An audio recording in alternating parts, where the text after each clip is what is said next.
like when the color sensor detects I've set 4 colors on the screen: purple, white, yellow, and blue.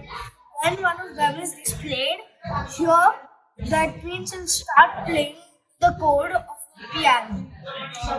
Now this code stands for when left button is pressed, this one, the display will change onto this standing line.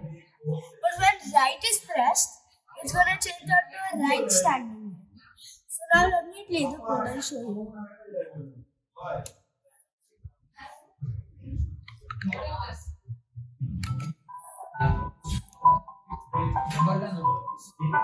Now it's gonna detect yellow. It stopped. The display is changing whenever I press a new button. See?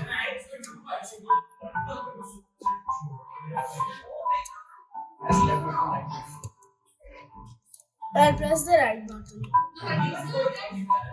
See, the display changed. Now let me press the left button. It's on the left standing. Thank you.